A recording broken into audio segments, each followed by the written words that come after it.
This is Murder at the Monte Carlo Casino, a Hercule Poirot mystery. Welcome back to the Little Grey Cells. I'm Arthur Hastings, and thank you for joining me tonight on this journey. If you're joining us for the first time, we invite you to subscribe and ring that notification bell so you never miss a mystery. Dim your lights, Poirot yourself a tisane, and prepare to exercise your own grey cells. The Mediterranean sun hung low over the azure waters of the Côte d'Azur as the express train from Paris wound its way along the coastline, carrying among its distinguished passengers the small, immaculately dressed figure of Hercule Poirot. He sat in his luxuriously appointed first-class compartment, his patent leather shoes gleaming with their customary perfection, his magnificent moustache waxed to impeccable points, watching as the legendary coastline unfolded in a ribbon of golden beaches and terracotta-roofed villas.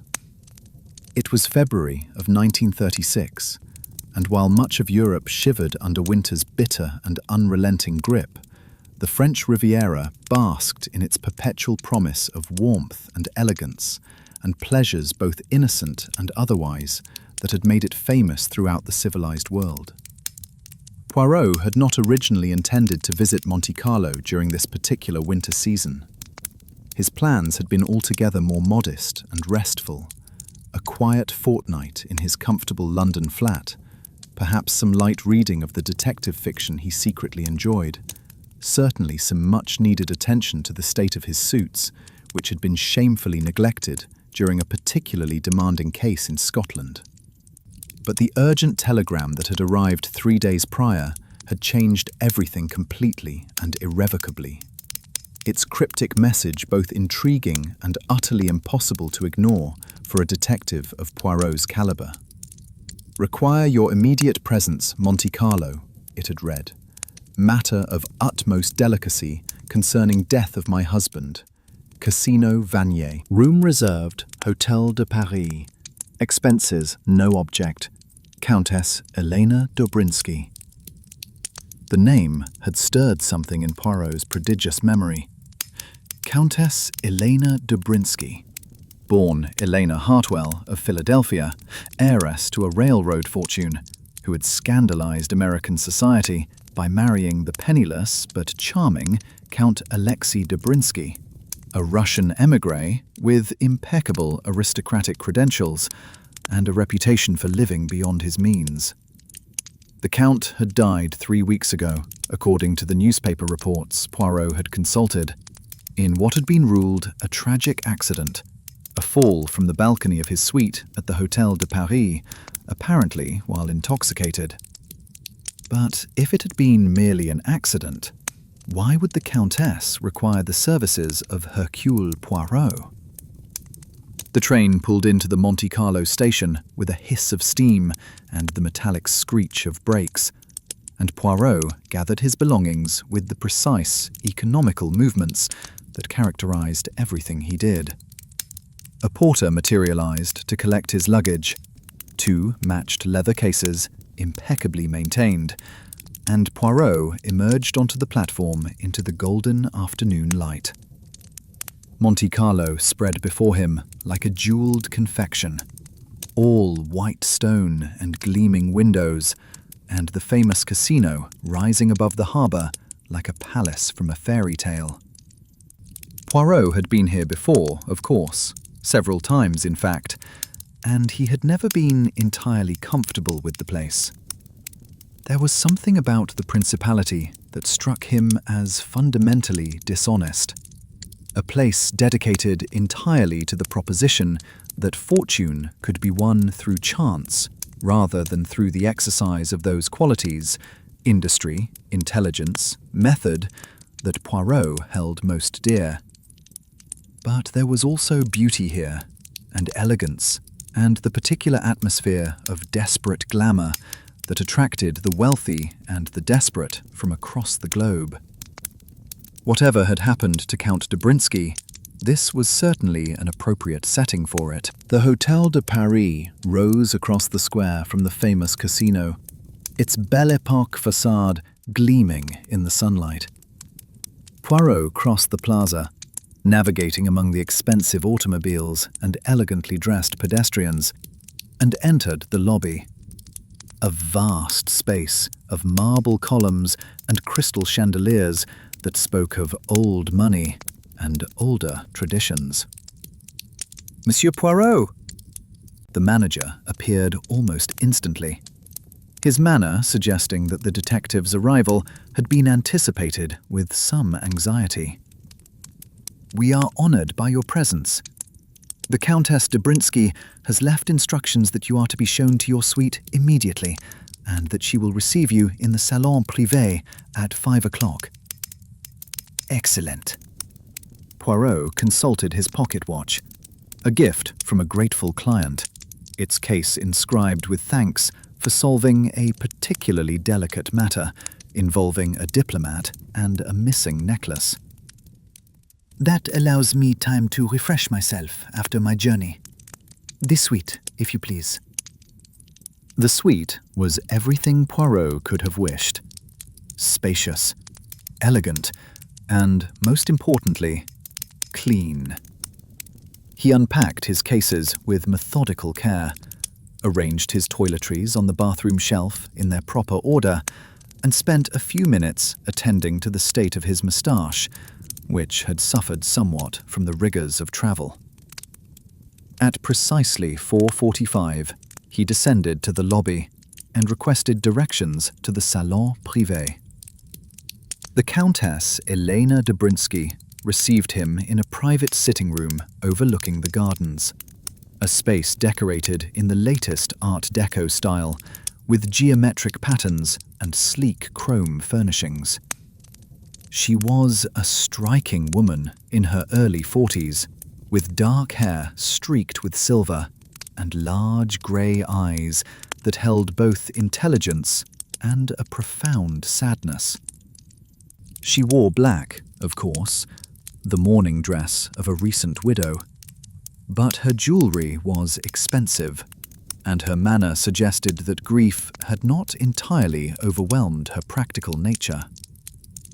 "Monsieur Poirot." She rose to greet him, extending her hand with the easy grace of someone accustomed to wealth and its privileges. "Thank you for coming. I know my telegram was cryptic, but I could not risk saying more through conventional channels." "I am at your service, Madame la Comtesse." Poirot accepted the offered seat and studied his hostess with the keen, evaluating gaze that missed nothing. "You mentioned the death of your husband. The newspapers reported it as an accident." "The newspapers reported what they were told to report." The Countess's voice was bitter. "My husband was murdered, Monsieur Poirot. I am certain of it. And I believe I know who killed him. But I cannot prove it, and the authorities here have no interest in investigating further." "Tell me everything, from the beginning." The Countess nodded and seemed to gather herself before speaking. "My husband and I came to Monte Carlo 6 weeks ago, as we do every winter. Alexei loved the casino. Loved it too much, perhaps. He was not a careful gambler, and over the years his losses had mounted. But this year was different. This year, he told me he had found a way to win." "A système?" Poirot's tone was skeptical. He had encountered many people who believed they had discovered foolproof methods for beating the casino, and every one of them had eventually been proven wrong. "That's what I thought at first. But it wasn't a system, Monsieur Poirot. It was information. Alexei had discovered something, some secret about the casino itself, or about someone connected to it. He wouldn't tell me the details, but he was confident, triumphant even. He said our financial troubles were over." "And then?" "And then, 3 weeks ago, he fell from our balcony. Or so they say." The Countess's composure cracked, just for a moment.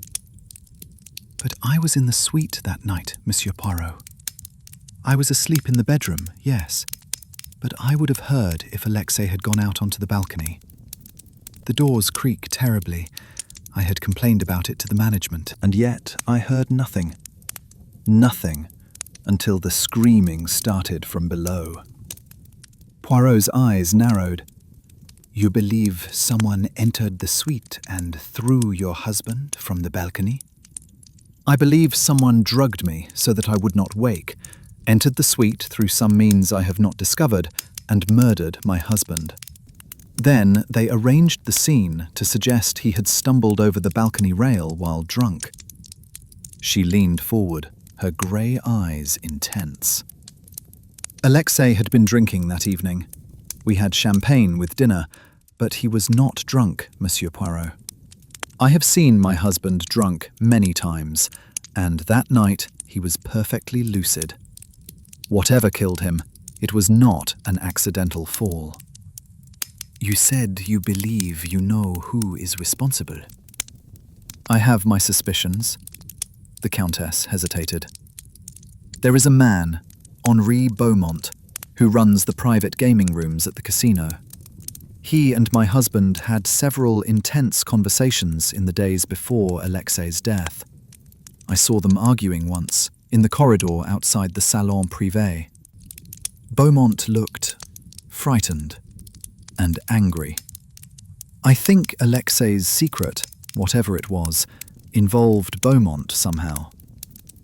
Have you shared these suspicions with the authorities? I tried, but Beaumont has powerful connections in Monaco. The police were polite, but dismissive. They told me I was a grieving widow seeing conspiracies where none existed. Her voice hardened.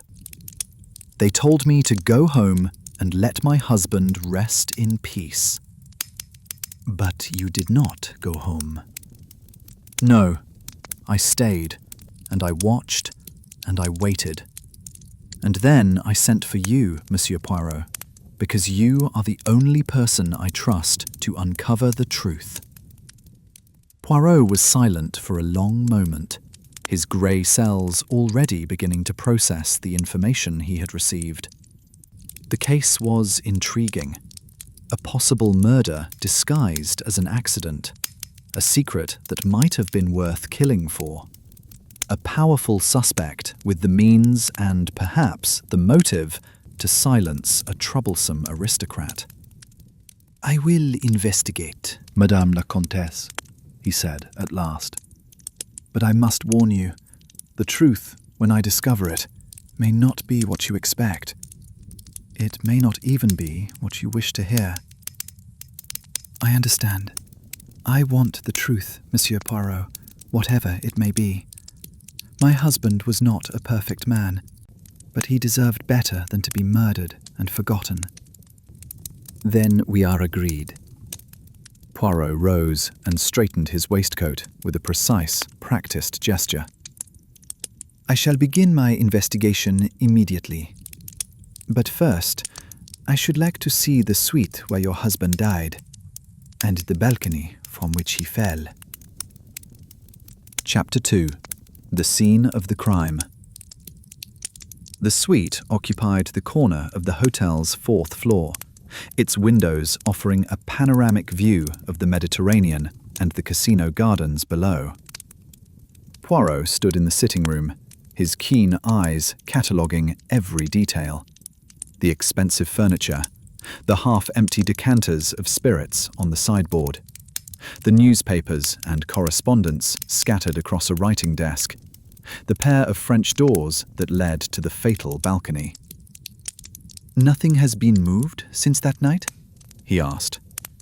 The police examined everything, of course, and the hotel staff cleaned after the body was removed.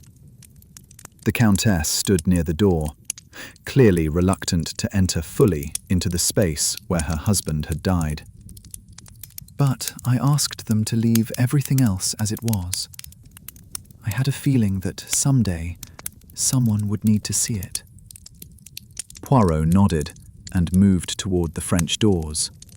They were tall and elegant, with brass handles that gleamed in the afternoon light. He opened them carefully, listening, and was rewarded with a distinct creak from the hinges, not loud, but certainly audible.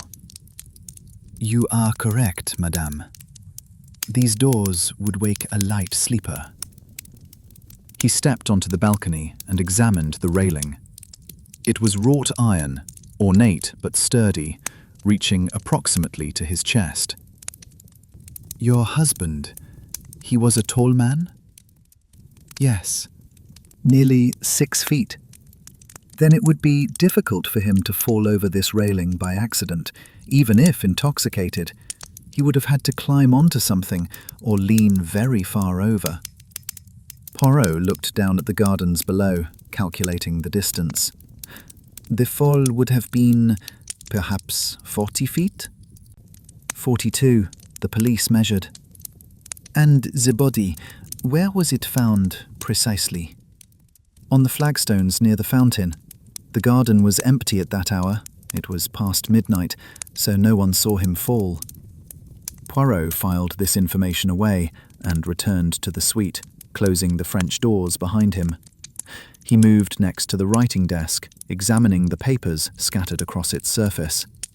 Most were unremarkable: invitations to various social events, bills from local merchants, a half-written letter to someone in Paris. But one item caught his attention: a small leather notebook, its pages filled with columns of numbers and cryptic notations. "This belonged to your husband?" "Yes, it's his gambling record. He kept track of all his bets, all his wins and losses. I've looked through it, but I couldn't make sense of most of it." Poirot turned the pages slowly, his eyes narrowing as he studied the entries. The Count had been a prodigious gambler, that much was clear. Thousands of francs wagered each night, with losses that far outweighed his occasional wins. But in the final weeks of his life, something had changed. The losses had stopped, replaced by a series of substantial wins that had accumulated into a small fortune. "Your husband's luck improved dramatically in his final weeks," Poirot observed. "According to these records, he won nearly 500,000 francs in the last 10 days of his life." "Yes, that was what he meant when he said our troubles were over. But when I asked how he had done it, he just smiled and told me not to worry." 500,000 francs. Poirot set down the notebook and stroked his moustache thoughtfully. "That is a great deal of money to win, even for the most fortunate gambler. It suggests that your husband was not relying on luck alone." "You mean he was cheating?" "I mean that he had found some advantage that the house did not know about, or did know about, and wished to suppress."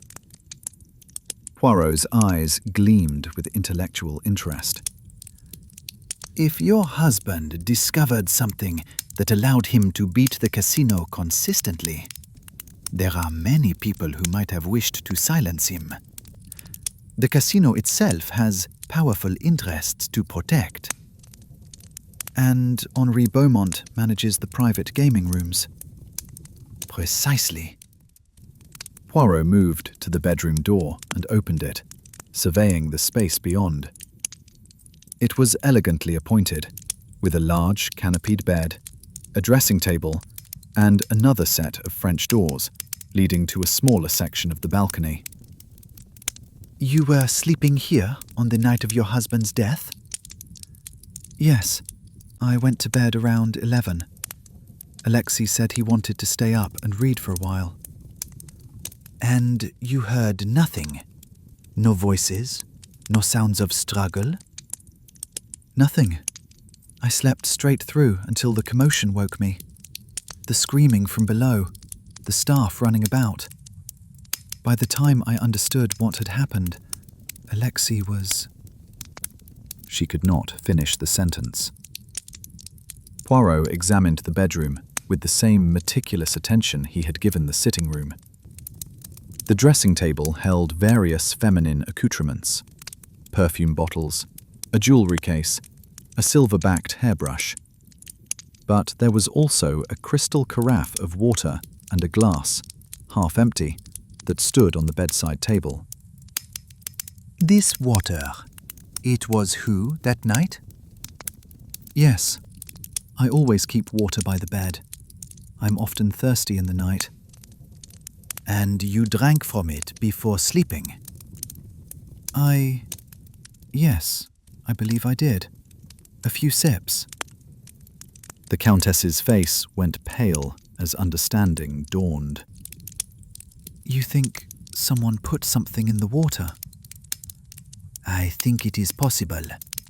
If someone wished to ensure that you would not wake, drugging your water would be an effective method.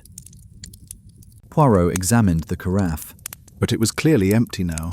Whatever evidence it might have held, long since vanished. The water was replaced the next day, I assume? Of course. The staff, they would have refreshed everything as usual. A pity. Poirot set down the carafe with a small sigh. Still, the theory is plausible. Someone entered this suite, drugged you, and then murdered your husband, and arranged the scene to suggest an accident. But how? How could they have entered without being seen? That was, Poirot admitted, an excellent question. He returned to the sitting room and examined the main door, a heavy wooden portal with an elaborate lock. Was this door locked that night? Alexei always locked it before bed. He was careful about such things. And the key? On the table by the door, where he always left it. The police found it there in the morning. So the killer had not entered through the main door, or if they had somehow obtained a key and replaced it afterward. Poirot looked around the room, his mind working through the possibilities. There had to be another way in, some means of access that was not immediately obvious. His gaze fell upon a large wardrobe that stood against the interior wall, an antique piece, ornately carved, that seemed out of place among the more modern furnishings. He approached it and opened the doors, revealing a collection of men's clothing, suits, shirts, evening wear, that presumably belonged to the late Count. But something was not quite right. The wardrobe was deep, deeper than it needed to be for storing clothes. Poirot pushed aside the garments and ran his hands along the back panel, pressing, searching, until... there. A click, barely audible, and the back panel swung inward, revealing a dark passage beyond. Mon Dieu, the Countess breathed. A secret passage? So it would seem. Poirot peered into the darkness, wishing he had thought to bring a torch. The passage was narrow but navigable, disappearing into blackness in both directions. This hotel was built in the 19th century, when such architectural features were fashionable. I suspect this passage connects to other rooms, perhaps to a servants' corridor, or to a private exit. Then anyone who knew about this passage could have entered our suite without being seen. Precisely. Poirot closed the panel and stepped back, his expression grave. The question now is, who knew? Who had access to this secret way, and who had reason to use it on the night your husband died? Chapter 3. The Casino's Secrets. The Casino de Monte Carlo was even more magnificent by night than by day. Its ornate facade illuminated by hundreds of electric lights that transformed it into a glittering palace of chance and fortune. Poirot crossed the Place du Casino at precisely 9 o'clock, his evening dress impeccable and his patent leather shoes gleaming in the lamplight, his manner that of a wealthy tourist seeking entertainment, which was, in a sense, exactly what he was, though the entertainment he sought was somewhat different from what the casino typically provided to its eager patrons. The main gaming floor was a symphony of controlled chaos. The click of roulette balls, the snap of cards, the murmur of croupiers announcing wins and losses, the rustle of expensive gowns and the clink of champagne glasses. Poirot moved through the crowd with practiced ease, observing the players and their patterns, noting the staff and their movements, cataloguing everything for later analysis. But his true destination lay beyond the public rooms, in the private salons where the serious gambling took place, where fortunes were won and lost in single evenings, and where Henri Beaumont held court as the master of ceremonies. Monsieur requires access to the salon privé? The inquiry came from a young woman in evening dress who had materialized at Poirot's elbow. A hostess, presumably, whose job was to identify wealthy potential customers and direct them toward more exclusive diversions. If it is permitted, yes. I am Hercule Poirot, and I find myself curious about the more intimate gaming experiences your establishment offers. The name clearly meant nothing to the hostess, which suited Poirot well enough. He preferred to begin investigations unrecognized when possible. She led him through a series of increasingly opulent corridors to a door guarded by two large men in evening dress, who examined his credentials and then admitted him to the inner sanctum.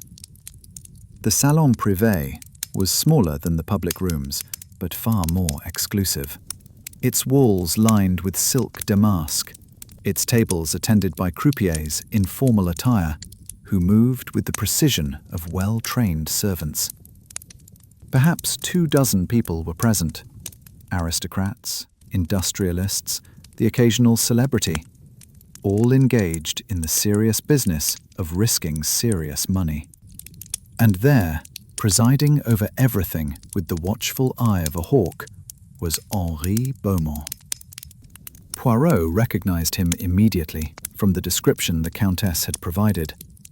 A man in his 50s, tall and lean, with silver hair swept back from a high forehead and eyes that were cold and calculating. He moved through the room like a predator, pausing here to whisper a word to a croupier, there to greet a favored guest, always watching, always assessing. Their eyes met across the room, and Poirot saw something flicker in Beaumont's expression. Recognition, perhaps, or merely the professional assessment of a new customer. Either way, it was only a moment before Beaumont was crossing the room toward him, hand extended, smile fixed firmly in place. Welcome to the Salon Privé, monsieur. I am Henri Beaumont, and I have the privilege of managing these rooms. Have you visited us before? I have not had that pleasure. Poirot accepted the handshake, noting the firmness of Beaumont's grip and the coolness of his skin. I am Hercule Poirot, recently arrived from London. This time, the name registered. Poirot saw Beaumont's eyes narrow, saw the smile become fractionally more fixed. Hercule Poirot, the detective. Your reputation precedes you, monsieur. You flatter me. Not at all. I make it my business to know the important people who visit Monte Carlo. Beaumont's tone was pleasant, but there was steel beneath the silk. Might I ask what brings you to our modest establishment? Surely not merely the gambling. Can a man not combine business with pleasure? I am here on holiday, Monsieur Beaumont, but I confess that a recent tragedy has also engaged my professional interest. A tragedy? The death of Count Dobrinsky. You knew him, I believe? Beaumont's expression did not change, but Poirot detected a subtle tension in his posture, a tightening of the muscles around his eyes. The Count was a valued customer. His death was a terrible loss to his family and to those of us who counted him a friend. A friend, you say? And yet I have heard that you and the Count had certain disagreements in the days before his death? I cannot imagine where you heard such a thing. Beaumont's voice was cool. The Count and I had a cordial relationship, as I have with all my customers. Even those who win consistently? 500,000 francs in 10 days is impressive, Monsieur Beaumont. Impressive enough to make even a cordial relationship somewhat strained, I would imagine. For a long moment, Beaumont simply stared at Poirot, his expression unreadable. Then he smiled, a thin, cold smile that did not reach his eyes. You are very direct, Monsieur Poirot. I appreciate that quality in a man, but I fear you have been misled by gossip and speculation. Count Dobrinsky was indeed fortunate at the tables during his final weeks. Such things happen, even in a casino. His death was a tragedy, but it was an accident, nothing more. The police investigated thoroughly and reached that conclusion. The police investigate what they are permitted to investigate. They reach conclusions that are acceptable to those with influence. If you are suggesting that I have somehow interfered with the official inquiry, I am suggesting nothing. I am merely observing, Monsieur Beaumont. It is what I do. Poirot smiled pleasantly. Now, if you will excuse me, I believe I shall try my luck at baccarat. It has been a most illuminating conversation. He moved away before Beaumont could respond, settling himself at a baccarat table where the stakes were substantial but not ruinous. The game itself held little interest for him. He found gambling tedious, a matter of chance rather than skill. But it provided a useful cover for his real purpose, which was to observe the room and its inhabitants. Over the next hour, he noted several things of interest. Beaumont was anxious, despite his cool demeanour. His eyes kept returning to Poirot, watching, assessing, as though trying to determine how much the detective actually knew. Two of the croupiers, a young man with nervous hands and an older woman with a calculating expression, exchanged frequent glances with Beaumont, suggesting some form of coordination. And at a table near the back of the room, a young woman sat alone, watching everything with an intensity that seemed out of place among the casual wealthy at play. Poirot excused himself from the baccarat table, slightly poorer for the experience, though not substantially so, and made his way toward the young woman. She was perhaps 25, with dark hair and eyes that held both intelligence and something else, something haunted. She wore expensive clothes that did not quite suit her, as though she had dressed for a role she was not entirely comfortable playing. "Mademoiselle permits that I join her?" Poirot inquired. She looked up at him with a flash of suspicion that was quickly masked. "If you wish." "Thank you." He settled into the chair across from her and studied her face with undisguised interest. "Forgive me, but you do not seem to be enjoying yourself. The salon privé is typically a place of excitement and pleasure. Yet you sit here alone, watching, as though waiting for something." "Perhaps I am waiting for something." "Or someone?" Her eyes flickered, just for a moment, toward Henri Beaumont, who was standing across the room in conversation with a croupier. It was a tiny movement, barely perceptible, but Poirot caught it. "You know Monsieur Beaumont." "Everyone knows Monsieur Beaumont." Her voice was carefully neutral. "He is an important man here." "And you are here because of him? Because of something connected to him?" The young woman was silent for a long moment, her expression unreadable. Then, slowly, she leaned forward. "You are Hercule Poirot, the detective the Countess sent for." "You know about that?" "I know many things about what happens in this casino, Monsieur Poirot. Things I should not know. Things that might interest you greatly. She glanced around nervously, as though afraid of being overheard. But not here. It isn't safe to talk here. Then where?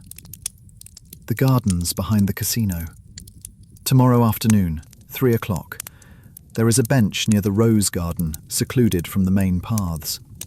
Meet me there, and I will tell you what I know about how Count Dobrinsky really died. Before Poirot could respond, she rose from her seat and slipped away into the crowd, moving with the quick, nervous energy of a frightened animal. Poirot watched her go, his grey cells buzzing with questions. Who was she? How did she know about the Countess's investigation? And what did she know about the Count's death that made her so afraid? He remained at the casino for another hour, observing and cataloguing, but the young woman did not reappear. Neither did Henri Beaumont approach him again, though Poirot was conscious of being watched throughout the evening, by Beaumont, by the nervous croupier, by various other figures who might or might not be connected to the casino's management. When he finally returned to his hotel, it was past midnight, and he was tired but satisfied. The investigation was progressing. The pieces were beginning to take shape, and tomorrow, perhaps, the mysterious young woman would provide the key that would unlock the entire puzzle. Chapter 4. Revelations in the Garden. The gardens behind the casino were a masterwork of horticultural design. Formal pathways winding through beds of roses and exotic plants, punctuated by fountains and classical statuary. Poirot arrived at the designated bench at precisely 3 o'clock and found the young woman already waiting, her dark eyes scanning the paths with evident nervousness. "Thank you for coming, Monsieur Poirot." She did not offer her hand, did not give her name. "I was not certain you would." When a young lady offers to share information about a possible murder, I find it difficult to refuse. Poirot settled onto the bench beside her, maintaining a respectful distance. "But I confess myself curious. Who are you, mademoiselle? And what is your connection to this affair?" "My name is Marguerite Valois. I work at the casino, in the office, handling accounts and correspondence." She laughed bitterly. "Not a glamorous position, but it gives me access to certain information." "Information about Henri Beaumont?" "About everything. Every transaction, every patron, every arrangement." She lowered her voice, though they were alone in this secluded corner of the garden. "The casino is not what it appears to be, Monsieur Poirot. Oh, the gambling is real enough, but there are other operations, hidden operations, that bring in far more money than the tables ever could." "What kind of operations?" "Money laundering, primarily. Wealthy criminals from across Europe come to Monte Carlo to gamble, and to transform their illegal earnings into clean casino winnings. Beaumont arranges everything. For a percentage, of course." Poirot's eyes narrowed. "And Count Dobrinsky discovered this?" "He discovered part of it. He was an observant man, the Count, despite his reputation for dissolution. He noticed certain patterns. Patrons who always won certain amounts at certain tables. Transactions that were recorded in unusual ways. He began asking questions." "And Beaumont did not appreciate the questions?" "Beaumont was terrified. If the Count exposed what was happening, everything would collapse. The casino, the money laundering operation, all the powerful people who depended on the arrangement to clean their dirty money. It would mean scandal, prosecution, perhaps even imprisonment for those involved." "Including Beaumont?" "Including Beaumont." Marguerite's expression hardened. "So Beaumont decided to silence the Count permanently?" You are saying Beaumont murdered Count Dobrinsky? I am saying Beaumont ordered him killed. The actual deed was done by someone else. Someone who could enter the hotel without being seen. Who knew about the secret passage in the Count's suite. The passage in the wardrobe? How do you know about that? Because I have seen the plans. Marguerite reached into her handbag and withdrew a folded paper, which she handed to Poirot. This is a copy of the original architectural drawings for the Hôtel de Paris.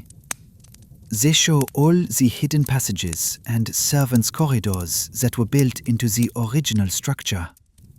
The casino has copies of these plans. They've been using the passages for years to move money and valuables without being observed. Poirot unfolded the paper and studied it with intense interest. It was indeed an architectural drawing, showing a network of hidden corridors that connected various rooms and suites throughout the hotel. The passage he had discovered in the Countess's suite was clearly marked, along with several others he had not known about. This is most helpful, he murmured. But it does not tell me who actually killed the Count. I can tell you that as well. Marguerite's voice dropped even lower. There is a man named Victor Kozlov, a Russian like the Count himself, but from a very different world. He works for certain interests in Paris. When someone needs to disappear, or when a problem needs to be solved permanently, Victor is the one they call. And Beaumont called Victor to solve the problem of Count Dobrinsky. Beaumont called someone, and Victor arrived in Monte Carlo 3 days before the Count's death. I saw him in the casino, speaking with Beaumont. And I saw him again on the night the Count died, in the service corridor behind the hotel, just after midnight. You saw him? With your own eyes? I was working late that night. There were accounts that needed attention before morning. I stepped out for some air and saw Victor coming from the direction of the hotel. He was agitated, nervous, not like his usual cold, controlled self. Why have you not told this to the police? Marguerite laughed, a harsh, bitter sound. The police in Monaco do what they are told, Monsieur Poirot, and they are told by men who have too much to lose if the truth comes out. If I went to the police with this story, I would be dismissed as a hysterical woman, or worse. And then, I suspect, I would meet with an accident of my own. So you sought me out instead? I sought out someone who cannot be bought, cannot be intimidated, and has the reputation to expose the truth where the authorities will not. She met his eyes directly. You are my only hope, Monsieur Poirot, and the Countess's only hope, and perhaps my only chance to see justice done for the Count, who did not deserve to die for simply asking questions. Poirot was silent for a long moment, processing everything he had learned. The case was far more complex than he had initially suspected. Not merely a murder, but a conspiracy reaching into the highest levels of Monte Carlo society. Beaumont, the casino, the money laundering operation, the mysterious Victor Kozlov, all of it formed a web of corruption and violence that would be dangerous to unravel. You have been very brave to tell me this, Mademoiselle Valois, he said at last. But you have also placed yourself in considerable danger. If Beaumont suspects that you have spoken to me, I know the risks, but I cannot remain silent any longer. Her eyes glistened with unshed tears. The Count was kind to me, Monsieur Poirot. He was one of the few people in that casino who treated me as a person rather than a servant. I owed him better than to let his murder go unavenged. Then we shall work together to ensure that justice is done. Poirot rose from the bench and offered a formal bow. But I must ask you to be careful, mademoiselle. Do not take unnecessary risks. Do not confront Beaumont or anyone else. And do not speak of our conversation to anyone. When the time comes to act, I shall need your testimony. But for now, your safety must be the priority. I understand. One more question before I go. This Victor Kozlov, where might I find him? He has a room at the Hotel Hermitage, under the name Victor Karlov. A poor alias, but sufficient for his purposes. Marguerite gathered her things and stood. Be careful with Victor, Monsieur Poirot. He is not like Beaumont. Beaumont is dangerous because of his connections. Victor is dangerous because of what he is. I shall bear that in mind. Poirot watched as she walked away down the garden path, her figure disappearing among the roses. Then he turned and made his way back toward the hotel, his mind working through the implications of everything he had learned. The case was taking shape. The pieces were falling into place. But there were still questions to be answered, evidence to be gathered, and a murderer to be brought to justice. And somewhere in Monte Carlo, Victor Kozlov was waiting. Chapter 3. Extended. The casino's inner workings. The Casino de Monte Carlo was a monument to human desire. Desire for wealth, for excitement, for the intoxicating possibility that fortune might smile upon the deserving and the undeserving alike.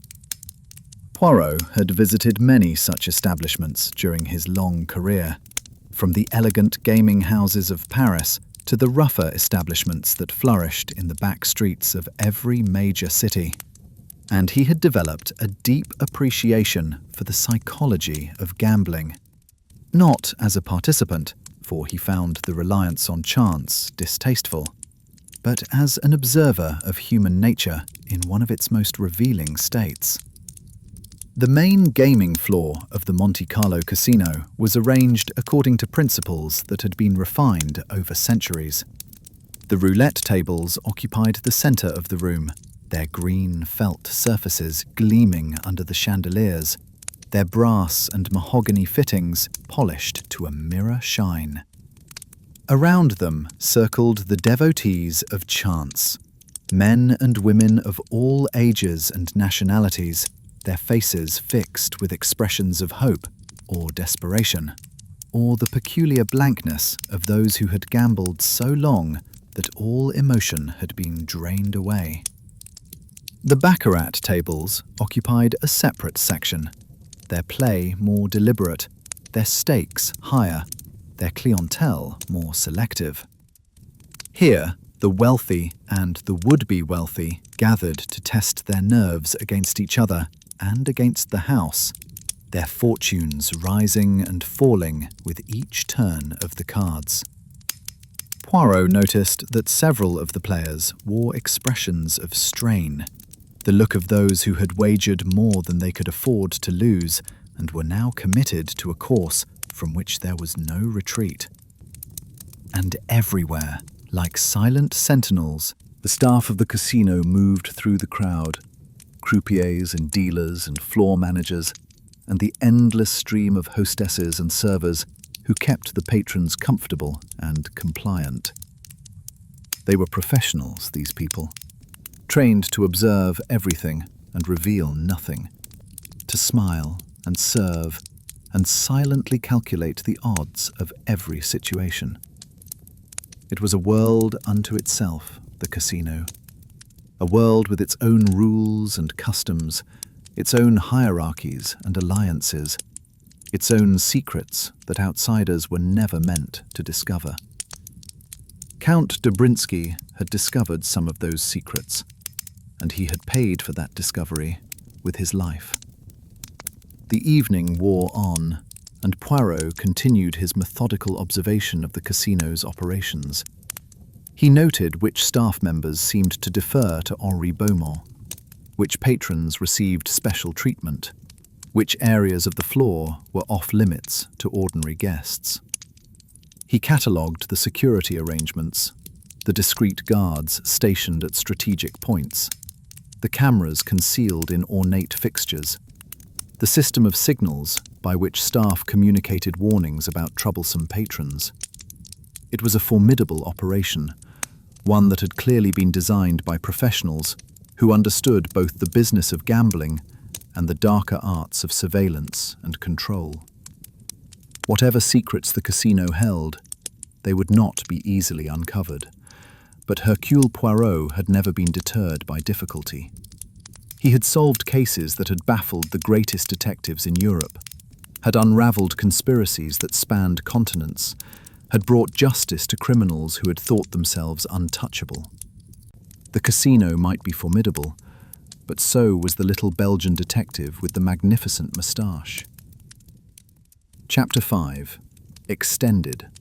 The investigation deepens. The days following Marguerite's revelations were filled with intensive work. Poirot established a systematic approach to his investigation, dividing his time between research, observation, and interviews with anyone who might have relevant information about the Count's death or the casino's operations. He began each morning with a review of the documents and notes he had accumulated, organizing them into categories and searching for patterns. The architectural plans Marguerite had provided were particularly valuable, revealing a network of hidden passages and service corridors that had been incorporated into the original design of both the hotel and the casino. These passages had apparently been used for various purposes over the years: to move valuables without attracting attention, to allow staff to appear and disappear without disturbing guests, and, more recently, to facilitate the kind of clandestine operations that Beaumont had been running. The Count had discovered some of these operations, and he had begun to understand their implications. His gambling notebook, which Poirot had examined more carefully, contained not just records of his wagers, but also cryptic notes that suggested he had been investigating the casino's activities. There were references to the system, which seemed to describe the money laundering operation, and to various individuals who were apparently involved, names that meant nothing to Poirot, but that might prove significant as the investigation progressed. The Count had also recorded observations about the casino's staff, their behaviors, their relationships, their apparent alliances and enmities. It was clear that he had been watching them carefully, trying to understand the structure of the operation he had stumbled upon. And it was equally clear that someone had been watching him. He was not a foolish man, Poirot mused, reviewing the notebook for the 100th time. He was observant, methodical, even clever in his way. But he made the mistake of thinking he could exploit what he had discovered without consequences. He did not understand that the people he was dealing with would stop at nothing to protect their interests. The investigation into Beaumont's operations required a different approach, one that relied more on observation and inference than on direct evidence. Poirot spent several evenings at the casino, noting the patterns of activity around certain tables, the exchanges of signals between staff members, the movements of money and markers that did not quite fit the expected patterns of normal gambling operations. He also cultivated sources among the casino's employees, not the senior staff who were clearly loyal to Beaumont, but the lower-level workers who might have grievances or anxieties that could be exploited. A word dropped here, a question asked there, gradually built a picture of an organization that was sophisticated, ruthless, and deeply corrupt. The money laundering operation was larger than even Marguerite had suggested. It served clients from across Europe, criminals, corrupt politicians, businessmen with funds they wished to conceal from tax authorities or legal investigators. The casino provided a perfect cover, allowing large sums to be converted into legitimate gambling winnings that could then be deposited in banks without attracting suspicion. Beaumont was the master of ceremonies, the man who made it all work. He had connections everywhere, in the Monaco government, in the police, in the banking system, in the criminal underworld that provided the clients. He was protected by a web of obligation and mutual interest that would be extremely difficult to penetrate. But the Count had penetrated it, at least partially, and someone had killed him for it. Chapter 7.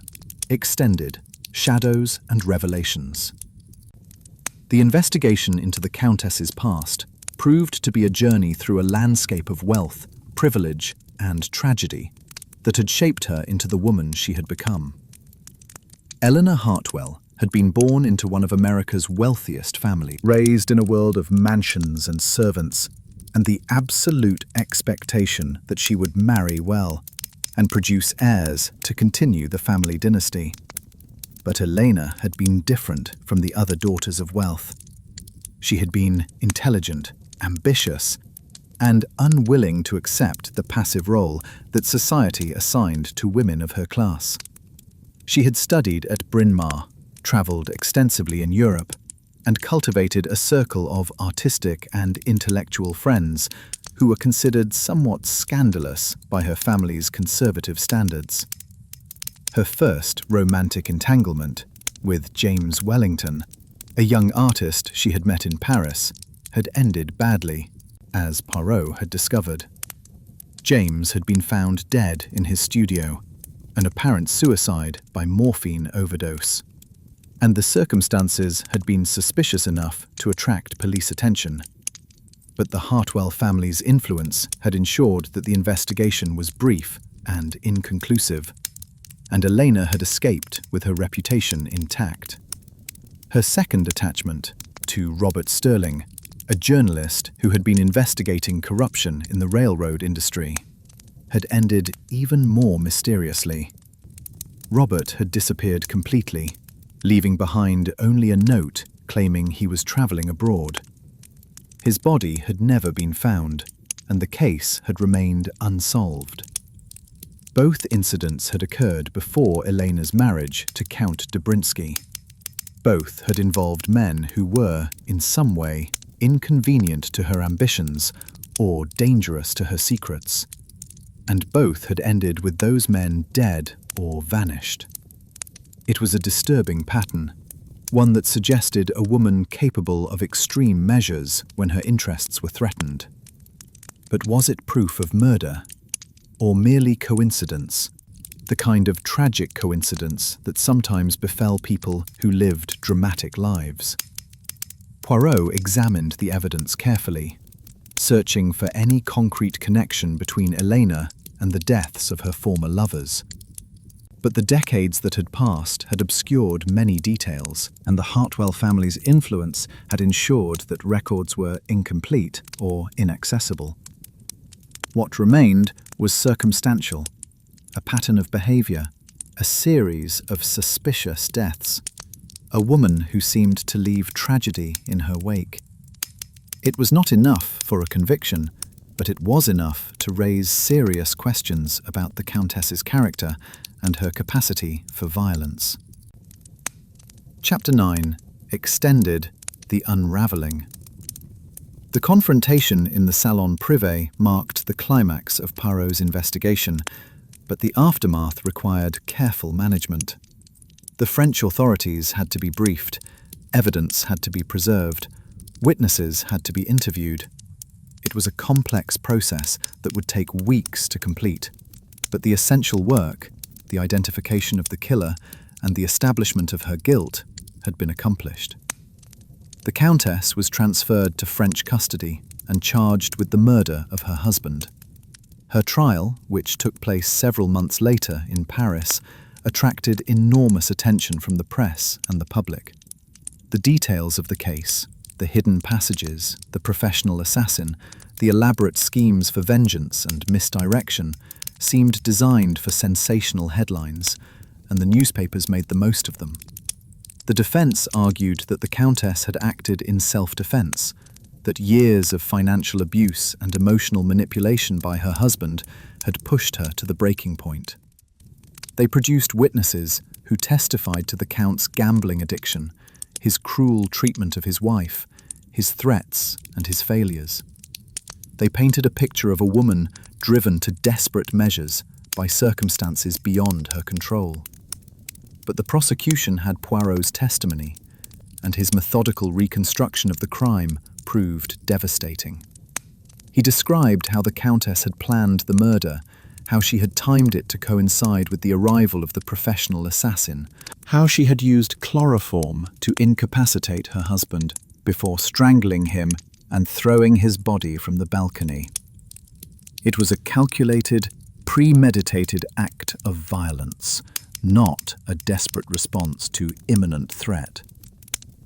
The jury deliberated for 3 days before returning a verdict of guilty. The Countess was sentenced to life imprisonment, a sentence that, given her wealth and connections, might eventually be reduced or commuted. But for the moment, justice had been served. Henri Beaumont faced his own reckoning. The French authorities, armed with the evidence Poirot had gathered about the casino's money laundering operations, launched a comprehensive investigation that eventually resulted in multiple arrests and prosecutions. Beaumont himself received a sentence of 15 years for his role in the conspiracy, though he was expected to serve considerably less with good behavior. Victor Kozlov, true to his word, proved impossible to find when the authorities came looking for him. He had vanished into the shadowy world from which he had come, leaving behind no trace that could be followed. Whether he would resurface, and in what circumstances, remained unknown. And Marguerite Dobrinsky, the Count's sister, the architect of the elaborate scheme that had both helped and hindered Poirot's investigation, faced charges of forgery and obstruction of justice. The court was lenient, recognizing that her motives had been driven by grief and the desire for revenge rather than personal gain. She received a suspended sentence and was released on condition that she leave France and not return. She complied, disappearing into the vast anonymity of the European emigrant community, carrying with her the memory of a brother she had loved and lost, and the knowledge that she had done everything in her power to see his killer brought to justice. Chapter 4. Extended. The Professional. Victor Kozlov remained an enigma throughout the investigation, a man who had devoted his life to the art of death, and who approached his work with the same professional detachment that a surgeon might bring to an operation. His conversation with Poirot in the café of the Hotel Hermitage had been illuminating, not merely for the information it provided, but for the glimpse it offered into a world that most people preferred to pretend did not exist. The world of the professional assassin was one that Poirot had encountered before, in various cases and contexts. It was a world governed by its own strict codes of conduct, codes that Victor seemed to embody perfectly. There was a professionalism to his manner, a precision to his speech that suggested long experience in his chosen field. He was not a common criminal, driven by passion or desperation. He was a craftsman, executing contracts with the same methodical care that a master carpenter might bring to a piece of furniture. What made Victor particularly dangerous was his intelligence. He was not merely skilled in the mechanics of killing. He understood psychology, motivation, the complex web of human relationships that surrounded every potential target. He could assess a situation quickly, identify the key players and their vulnerabilities, and devise approaches that minimized risk while maximizing the probability of success. His admission that he had not actually killed Count Dobrinsky had been unexpected. But upon reflection, Poirot understood why he had chosen to reveal this information. Victor was a professional, and professionals did not appreciate having their work attributed to others. More importantly, he was intelligent enough to recognize that the murder of the Count had complicated his own position. If he was suspected of a crime he had not committed, his freedom, and perhaps his life might be at risk. By confessing to his original intention, while establishing his innocence of the actual deed, Victor had accomplished several things simultaneously. He had provided Poirot with valuable information that would advance the investigation. He had established himself as a potential ally rather than a suspect, and he had positioned himself to escape the net that was closing around the other conspirators. It was, Poirot had to admit, a masterful piece of strategic thinking. Victor Kozlov was exactly the kind of dangerous individual that society was rarely equipped to deal with. Too intelligent to be caught through conventional means. Too professional to make the mistakes that ordinary criminals made. Too well connected to be isolated and apprehended. Chapter 6. Extended. The Casino's Defenders. Henri Beaumont had built his empire carefully, layer upon layer of protection that insulated him from the consequences of his actions. The casino's money laundering operation was merely the most visible manifestation of a network that extended throughout Monaco and beyond. A network of corrupt officials, compromised law enforcement, and wealthy patrons who benefited from his services and would protect him if necessary. Poirot's investigation had threatened all of this, and Beaumont had responded with increasing desperation as his carefully constructed defenses began to crumble. His initial approach had been dismissive, the confident assumption that Poirot would be unable to penetrate the web of secrecy and influence that protected him. But as the detective continued to gather evidence and make connections, Beaumont's confidence had given way to anxiety, and then to something approaching panic. The forged documents that Marguerite had planted had been, in a sense, unnecessary. There was ample, genuine evidence of Beaumont's criminal activities. Financial records, correspondence, the testimony of employees who had been involved in the operation. But the forged documents had served a different purpose. They had linked Beaumont directly to the murder of Count Dobrinsky, transforming him from a white-collar criminal into a suspected murderer. This distinction was crucial. Money laundering, while serious, was typically punished with fines and prison sentences that wealthy defendants could often negotiate or reduce. Murder was different. Murder meant life imprisonment, or worse. And even the most powerful connections could not always protect someone from those consequences. Chapter 10. Extended. Reflections at Journey's End. The return journey to London gave Poirot time to reflect on the case and its implications. The train wound through the same beautiful countryside he had traversed on his way to Monte Carlo. But now the landscape seemed different, touched by the knowledge of what he had discovered, shadowed by the memories of death and deception that would always be associated with this place. The case of Count Dobrinsky had been, in many ways, typical of the mysteries Poirot encountered. A tangle of greed, jealousy, and violence concealed beneath a veneer of civilized behavior.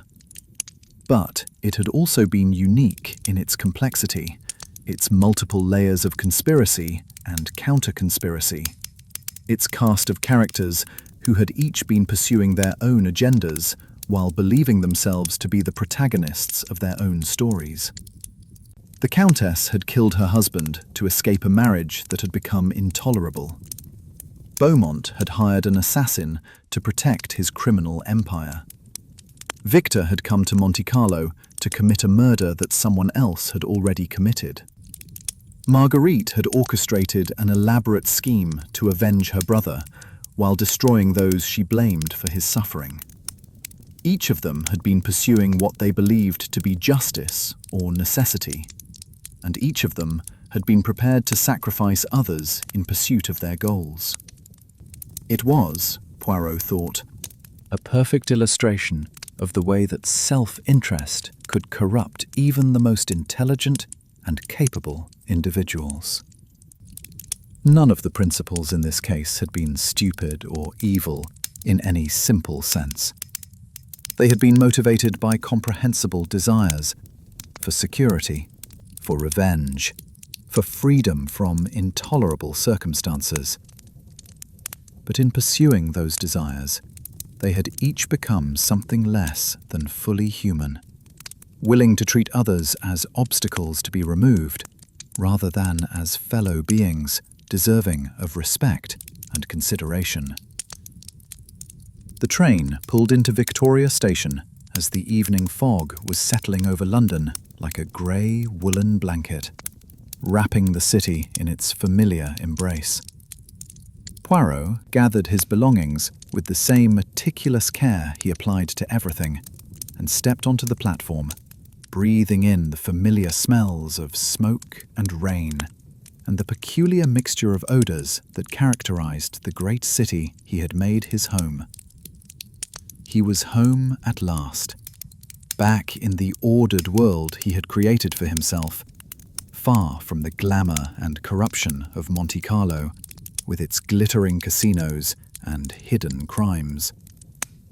But he carried the case with him, as he carried all his cases, not as a burden, but as a reminder of why his work mattered, and would continue to matter for as long as he drew breath. In a world where wealth and power too often protected the guilty, where justice was frequently delayed and sometimes denied entirely, the detective remained an essential figure, a seeker of truth in a world that often preferred comfortable lies and convenient fictions over the harsh light of reality. And Hercule Poirot, whatever his vanities and eccentricities, remained utterly committed to that essential and noble mission. Chapter 5. The Russian. The Hotel Hermitage was less grand than the Hotel de Paris, but still impressive, its Belle Époque architecture speaking of old money and continental elegance. Poirot entered the lobby the following morning with the air of a man who belonged there, nodding to the concierge and making his way toward the small café that occupied one corner of the ground floor. He had made inquiries. Victor Kozlov, or Victor Karlov as he was known here, took his breakfast at the café each morning at 9 o'clock, alone, reading newspapers from Paris and Moscow. It was a routine, a pattern, and patterns could be exploited. The man sitting at the corner table matched the description Marguerite had provided. Tall and lean, with the pale complexion of someone who had spent years in northern climates, and eyes that were the colour of winter ice. He looked up as Poirot approached, and those cold eyes registered first surprise, then something that might have been amusement. Monsieur Poirot. His French was excellent, but flavoured with a Slavic accent. I wondered when you would find me. You know who I am. I make it my business to know things, as you make it yours. Victor gestured to the empty chair across from him. Please, sit. I suspect you have questions for me. Poirot settled into the chair, studying his adversary with undisguised interest. Victor Kozlov radiated menace the way some men radiated charm, not through overt threats, but through a subtle quality of stillness and control that suggested capabilities better left untested. You are very direct, Monsieur Kozlov. I appreciate that. Victor, please.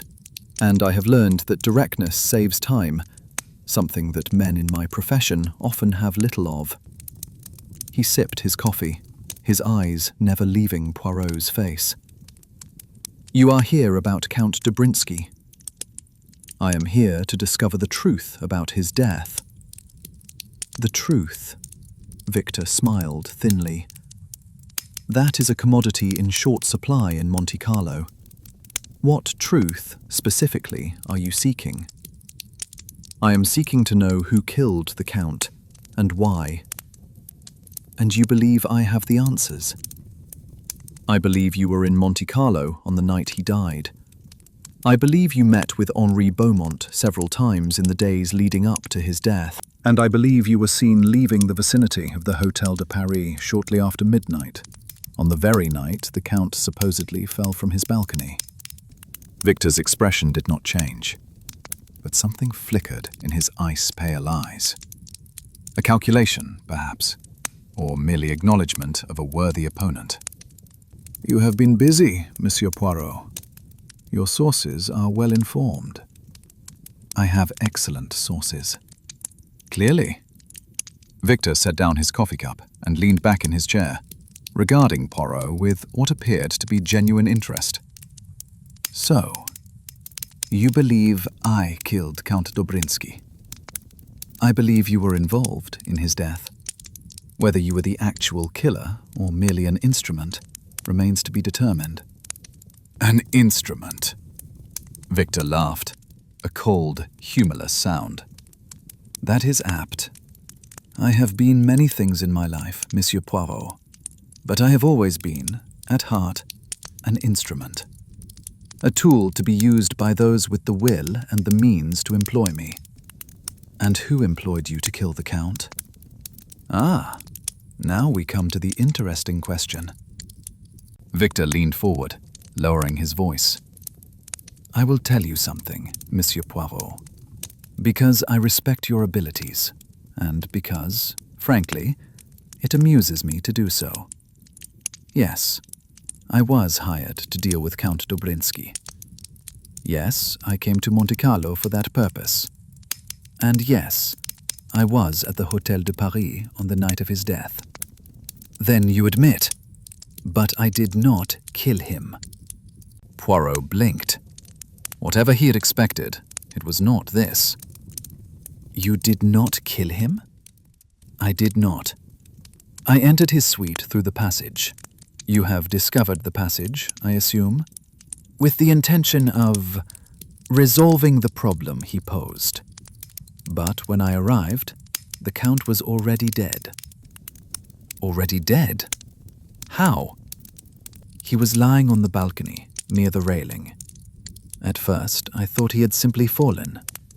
But when I examined him... Victor paused, his expression thoughtful. There were marks on his throat, Monsieur Poirot. Bruises that suggested hands. Someone had strangled him before I arrived. Strangled? Poirot's mind raced. And then thrown from the balcony to disguise the true cause of death. That was my conclusion as well. Someone had beaten me to the Count. Someone who wanted him dead for their own reasons, and who was clever enough to make it look like an accident. And you simply left? You did not report what you had found? Report to whom? The police would have arrested me on the spot, and rightly so. I was there with murderous intent, even if I did not commit the actual murder. No, I took the only sensible course. I left, quietly and quickly, and let the authorities draw their own conclusions. But you know who the real killer is. I have my suspicions. Victor's ice-pale eyes gleamed. As do you, I imagine. We have access to some of the same information, after all. Henri Beaumont. That is one possibility. Beaumont certainly had motive. The Count was threatening to expose his operations. But Beaumont is a businessman, not a killer. He hires people like me to do his dirty work. If he wanted the Count dead, he would not have done it himself. Then who? That is what you must discover, Monsieur Poirot. I have told you what I know because it serves my purposes to do so. The real killer, whoever they are, has complicated my life considerably. But I will not do your work for you."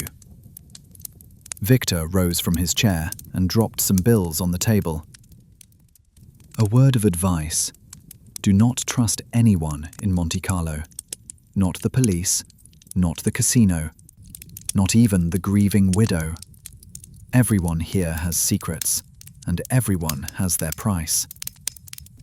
"Even you, Monsieur Kozlov?" "Especially me." Victor smiled his cold smile. "But my price is honest, at least. I kill for money, and I make no pretense otherwise. The others, Beaumont, the casino directors, the aristocrats who gamble away their fortunes, they hide their corruption behind facades of respectability. I find that far more distasteful." He walked away without looking back, leaving Poirot alone with his coffee and his thoughts. The case had taken an unexpected turn. If Victor was telling the truth, and Poirot's instincts suggested he was, at least about this, then the Count had been murdered by someone other than the professional killer who had been hired to do the job. But who? Who else had known about the secret passage? Who else had motive to kill the Count? And who had been clever enough to make it look like an accident, fooling not only the police, but also the professional assassin who had discovered the body? The answers, Poirot suspected, lay somewhere in the tangled web of relationships surrounding the casino. Beaumont, Marguerite, the Countess herself, any of them might hold the key to unraveling this mystery. But which one? And could any of them be trusted? He finished his coffee and rose from the table, his mind already planning his next move. There were more questions to ask, more secrets to uncover, more lies to penetrate. The truth was out there, somewhere, waiting to be discovered. And Hercule Poirot would not rest until he found it. Chapter 6. The Web Tightens. The days that followed were filled with intensive investigation as Poirot pursued multiple lines of inquiry simultaneously. He interviewed the hotel staff, examined the casino's public records, and cultivated sources among the servants and workers who kept Monte Carlo's glittering machinery running behind the scenes. Gradually, a picture began to emerge. A picture far more complex and disturbing than even he had anticipated. Henri Beaumont, it transpired, was not merely the manager of the casino's private gaming rooms. He was a central figure in a network of corruption that extended throughout Monaco and beyond. The money laundering operation Marguerite had described was only part of it. There were also connections to smuggling, to fraudulent investment schemes, to the shadowy world of international espionage that had grown increasingly dangerous in the years since the Great War. Count Dobrinsky had stumbled into this web quite by accident. His initial discovery had been innocent enough. He had noticed certain irregularities in the casino's operations, patterns of wins and losses that seemed too consistent to be random. Being a gambler himself, he had been curious rather than suspicious, viewing it as a potential advantage to be exploited. But his inquiries had attracted attention. Beaumont had tried first to buy him off, offering a share of the profits in exchange for his silence. When the Count refused, motivated, apparently, by a combination of greed and wounded pride, Beaumont had taken more drastic measures. Yet Victor Kozlov had arrived to find the Count already dead. Someone had beaten the professional to the kill. Poirot spent long hours in his hotel suite, arranging and rearranging the facts he had gathered, searching for the pattern that would reveal the truth. The Count had been strangled, then thrown from the balcony. The killer had known about the secret passage. The Countess had been drugged so that she would not wake. These were the fixed points, the certainties upon which any theory must be built. But who had the knowledge, the access, and the motive to commit this crime. The breakthrough came from an unexpected source. Marguerite Valois sent word that she had discovered something important, and requested a meeting at the garden bench where they had spoken before. Poirot arrived to find her in a state of barely suppressed excitement. "I found it," she said without preamble. "The proof that Beaumont was behind the Count's death. Show me." She handed him a folder containing several documents, correspondence between Beaumont and various parties, financial records showing payments to Victor Caslov, and, most damning of all, a memorandum in Beaumont's own hand outlining the Dobrinsky problem and the steps to be taken to resolve it. "Where did you find this?" "In Beaumont's private safe. He keeps it in his office at the casino, but I know the combination. I've watched him open it dozens of times." Marguerite's face was flushed with triumph. "With this evidence, we can prove he ordered the Count's murder. The police will have to investigate, no matter how powerful his connections." Poirot studied the documents carefully. They were compelling, certainly. Perhaps too compelling. Everything was there, neatly laid out, as though designed specifically to prove Beaumont's guilt. "When did you obtain these documents?" "Last night. Beaumont was at a dinner party, and I knew I would have at least 2 hours alone in the office." "And no one saw you? No one knew you were there?" "No one. I was very careful." Poirot nodded slowly, but his mind was troubled. Something about this was wrong. Not the documents themselves, which appeared genuine, but the situation. The timing was too perfect, the evidence too convenient. "You have done well, mademoiselle," he said at last. "But I must ask you to do nothing more for the moment. Do not confront Beaumont. Do not share this evidence with anyone else. Let me examine these documents further and determine the best course of action." "But surely we should take this to the authorities." "The authorities in Monaco are not to be trusted, as you yourself have said. We must be certain of our course before we act." Poirot met her eyes steadily. "Promise me, mademoiselle, no further action until I give the word." Marguerite hesitated, clearly disappointed, but finally nodded. "Very well, but do not wait too long, Monsieur Poirot. Beaumont is dangerous, and if he suspects what I have done—" "He will not suspect. I will ensure it." Poirot rose and offered a formal bow. "Thank you for your courage, mademoiselle. Just will be served. But it must be served correctly, or not at all." He returned to his hotel and spent the evening poring over the documents Marguerite had provided.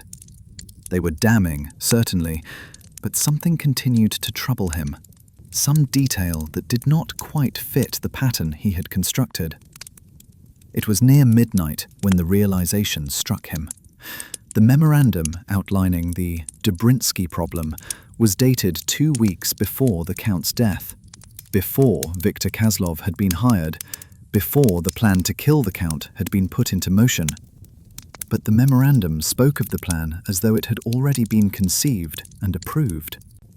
Either Beaumont had been planning the murder for longer than Poirot had believed, or the document was a forgery, created after the fact to implicate Beaumont in a crime he had not actually committed. But who would forge such a document, and why? The answer, when it came to him, was both obvious and terrible.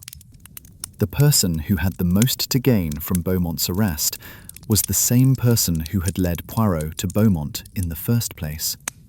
The person who had provided convenient evidence at convenient moments, who had guided the investigation in a particular direction, who had every reason to want both the Count dead and Beaumont imprisoned.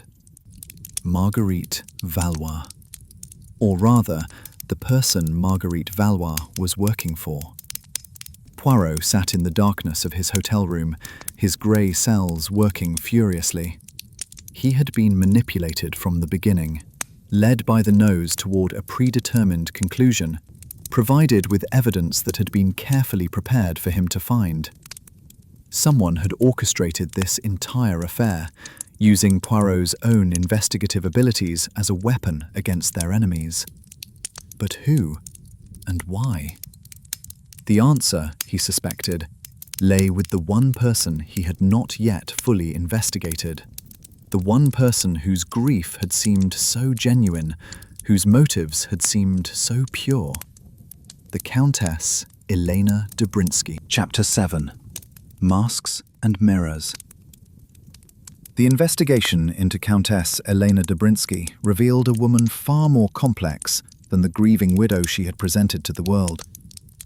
Born Elena Hartwell in Philadelphia in 1892, she had been the only child of railroad magnate Charles Hartwell, inheriting his entire fortune upon his death in 1920. Her marriage to Count Alexei Dobrinsky the following year had been scandalous, primarily because of the Count's poverty. But there were other rumours as well. Whispers that Elena had married not for love, but for escape. Escape from what, precisely, was unclear, but Poirot's inquiries revealed that Elena Hartwell had been involved in at least 2 other romantic entanglements before her marriage, both of which had ended abruptly and under circumstances that were never fully explained. One young man had been found dead in his apartment, an apparent suicide. Another had simply vanished, leaving behind only a brief note claiming he had gone abroad. 2 lovers, both gone, and now a husband, also dead. The pattern was troubling. Poirot also discovered that the Countess's relationship with her husband had been far from harmonious.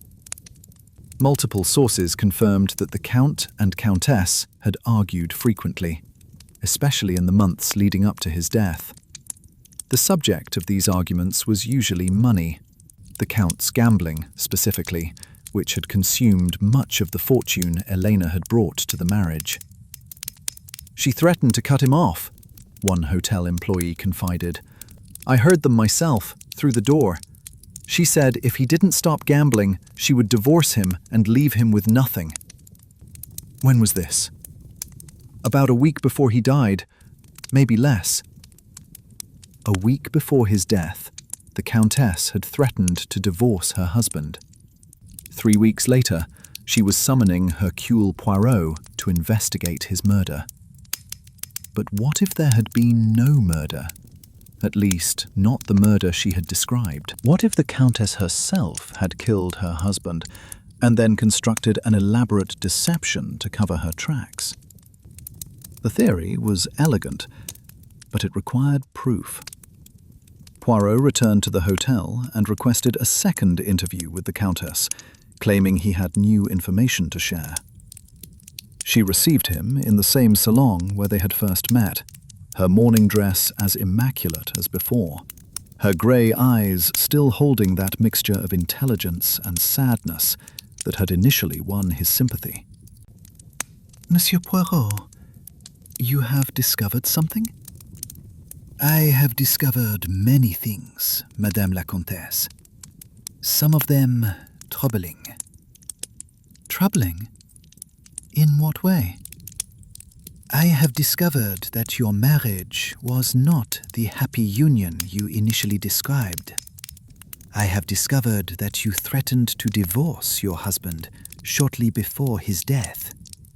And I have discovered that you have a history, a disturbing history, of romantic entanglements that end badly." The Countess's expression did not change, but something shifted behind her eyes.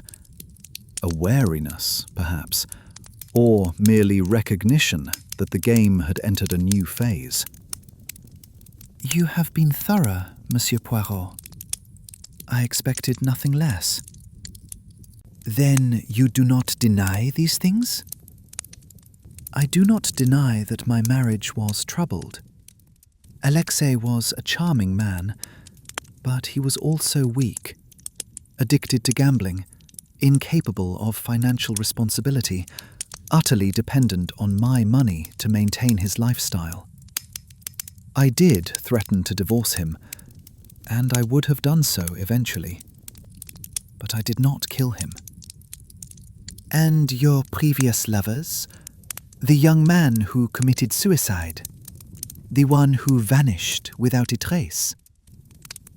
For the first time, the Countess's composure cracked. Her face went pale, and her hands trembled as she reached for a cigarette. You have been very thorough indeed. Her voice was barely above a whisper. Those are old wounds, Monsieur Poirot.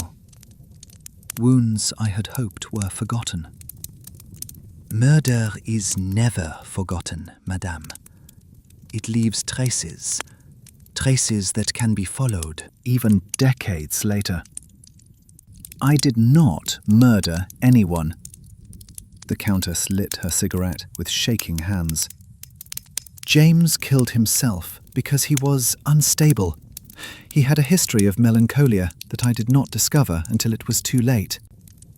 And Robert simply left. I never knew what happened to him. The police in Philadelphia suspected otherwise. The police suspected many things, but they proved nothing. Because there was nothing to prove. She met his eyes defiantly. I am not a murderer, Monsieur Poirot. I hired you to find my husband's killer, not to dig through my past looking for scandals. Then help me understand, Madame. Help me understand why I should believe you. Why I should not conclude that you killed your husband and then constructed this elaborate investigation to deflect suspicion. Because it makes no sense. The Countess stubbed out her cigarette with sudden violence. If I wanted Alexei dead, there were 100 easier ways to accomplish it. I could have divorced him and let poverty do the work for me. I could have arranged an accident during one of his gambling binges. I could have simply waited for his lifestyle to catch up with him. Why would I kill him and then invite the world's greatest detective to investigate?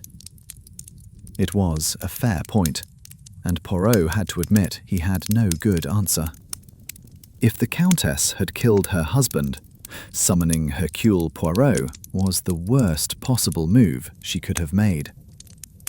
Unless she had summoned Poirot precisely because she knew he would investigate, and she had prepared evidence to lead him in a particular direction, away from herself and toward someone else. Marguerite Valois, Poirot said suddenly. How do you know her? The Countess blinked.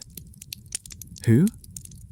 Marguerite Valois, a young woman who works at the casino.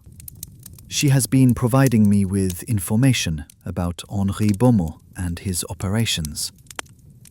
I don't know anyone by that name. Poirot studied her face carefully, searching for any sign of deception. Either the Countess was telling the truth, or she was an actress of extraordinary skill. She claimed to know about your investigation. She claimed to be helping me on your behalf. I hired you, Monsieur Poirot, no one else.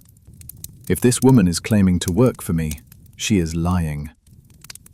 Another piece of the puzzle, but one that only deepened the mystery. If Marguerite was not working for the Countess, then who was she working for? And why had she been feeding Poirot information designed to implicate Henri Beaumont?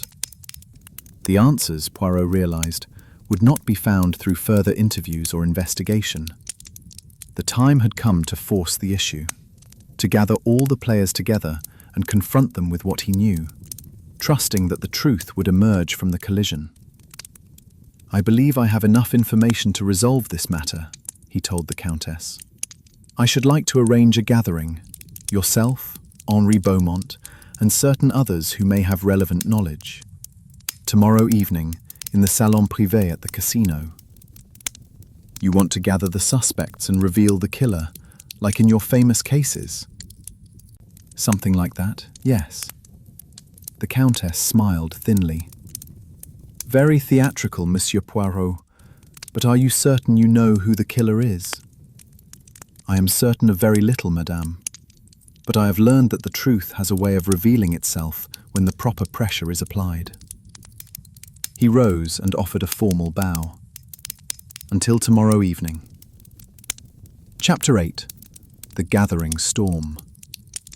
The salon privé had been transformed for the occasion.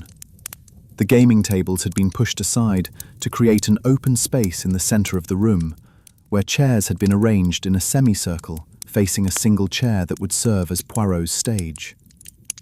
The great detective stood near the window, watching as his audience assembled one by one. The Countess Elena Dobrinsky arrived first, dressed in her customary black, her face pale but composed. She took her seat without speaking and fixed her grey eyes on some distant point, waiting. Henri Beaumont came next, accompanied by two of his casino associates, the nervous young croupier Poirot had noticed on his first visit, and the older woman with calculating eyes. Beaumont's expression was wary but controlled.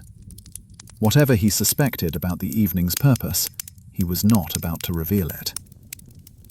Marguerite Valois slipped in almost unnoticed, taking a seat at the edge of the gathering. She caught Poirot's eye and nodded slightly, her expression a mixture of anxiety and anticipation. And finally, somewhat to Poirot's surprise, Victor Kazlov appeared in the doorway. The Russian assassin surveyed the room with his ice-pale eyes, then smiled his cold smile and settled into a chair near the back, clearly positioning himself for a quick exit if necessary. "Thank you all for coming," Poirot began, moving to stand before his audience. "You are here because each of you has some connection to the death of Count Alexei Dobrinsky. Some knowledge, some involvement, some secret that bears upon this tragic affair." "We are here because you demanded it," Beaumont said coldly. "I trust you have something more substantial to share than theatrical pronouncements." "I have the truth, Monsieur Beaumont. Or rather, I have assembled the pieces from which the truth can be constructed." Poirot began to pace, his manner that of a professor delivering a lecture. "Count Dobrinsky died 3 weeks ago, supposedly from a fall from his balcony. The official verdict was accidental death, a tragic end for a man who had drunk too much and stumbled in the night." "That is the accepted account," the Countess said. "Accepted, yes, but not accurate." Poirot paused, letting the words hang in the air. "Count Dobrinsky was murdered. He was strangled, then thrown from the balcony to disguise the true cause of death. The murderer entered through a secret passage that connects to the hotel's service corridors, a passage that is shown on the original architectural plans, but that few people know about." He glanced at Beaumont, who shifted uncomfortably in his seat. "The question, of course, is who committed this crime? And the answer, as I have discovered, is not simple. This case involves not one conspiracy, but several, overlapping schemes and competing interests that have made the truth exceptionally difficult to uncover." "Get to the point, Poirot," Victor Kazlov said dryly. "We are not here for a lecture." "Very well." Poirot stopped pacing and turned to face his audience directly. "Henri Beaumont hired you, Monsieur Kazlov, to kill Count Dobrinsky. The Count had discovered certain irregularities in the casino's operations: money laundering, fraudulent transactions, connections to criminal enterprises, and was threatening to expose them. Beaumont decided that the Count must be silenced permanently. Beaumont's face went white. "That is a lie. A complete fabrication." "I have documentation, Monsieur Beaumont. Memoranda in your own hand, financial records showing payments to Monsieur Caslov, correspondence detailing your criminal operations. The evidence is comprehensive." "Then the evidence has been forged." Beaumont's voice was rising. "I never wrote any such memoranda. I never made any such payments. Someone has manufactured this evidence to destroy me." "That is possible," Poirot acknowledged. "In fact, that is precisely what happened. The evidence against you was not discovered by chance. It was created and planted by someone who wished to direct suspicion toward you and away from the true killer." The room fell silent. Everyone present was staring at Poirot now, uncertainty and fear mingling in their expressions. "The true killer," Poirot continued, "is someone who has been manipulating this investigation from the beginning. Someone who understood that if they could control the flow of information, they could control the conclusion. Someone who has been using my reputation and my methods as a weapon against their enemies." His gaze settled on Marguerite Valois. Mademoiselle Valois, or should I say, Mademoiselle Dobrinsky. Marguerite's face went pale. "What are you talking about?" "I am talking about the fact that you are not a simple casino employee with a grudge against Henri Beaumont. You are Marguerite Dobrinsky, the Count's sister, a relationship you have concealed throughout this investigation." The Countess gasped. "His sister? Alexei never mentioned a sister." "Because she was supposed to be dead." Poirot's voice was cold. "Marguerite Dobrinsky reportedly died in Moscow during the revolution, along with most of her family. But she survived, made her way to France, and eventually ended up here in Monte Carlo, working at the casino, watching, waiting, planning her revenge." "Revenge for what?" Beaumont demanded. "Revenge for her brother's treatment at the hands of his wife." Poirot turned to face the Countess. "You thought your marriage was a secret, madame. The arguments, the threats, the contempt with which you treated your husband. But Marguerite saw everything. She watched her brother be humiliated and controlled and slowly destroyed by a woman who had married him for convenience and come to despise him." "That is not—" "She decided that you must pay for what you had done. And when her brother died under circumstances that she did not immediately understand, she saw an opportunity. She would use the investigation into his death to destroy both you and Henri Beaumont, the two people she blamed for her brother's suffering." "You're saying Marguerite killed the Count?" Victor Caslov leaned forward, his cold eyes interested. "No, Marguerite did not kill her brother. She loved him, in her way, and would never have harmed him directly. But she knew who had killed him, and she used that knowledge to construct an elaborate deception." "Then who did kill him?" the Countess demanded. Poirot was silent for a long moment, his gaze moving from face to face, assessing, calculating, Then he spoke the name that would change everything. You did, Madame la Comtesse. You killed your husband. Chapter 9. The Truth Revealed. The Countess did not flinch. She did not cry out or protest or make any of the dramatic gestures that might have been expected of a woman accused of murder. She simply sat, very still, her grey eyes fixed on Poirot's face, her expression one of weary resignation. "How did you know?" she asked quietly. "Several things troubled me about your account of that night, madame. You claimed to have been drugged so that you would not wake. But when I examined your suite, I found no evidence of any drugging agent. The water carafe had been replaced, of course, but there were other details that did not fit. You claimed not to have heard the balcony doors open, yet those doors creak loudly, too loudly to be concealed, even from a drugged sleeper. Those are small inconsistencies, hardly proof of murder. True, but there were other clues. The secret passage, for example. You knew about it. You told me you had complained about the creaking doors, but never mentioned the passage. Why?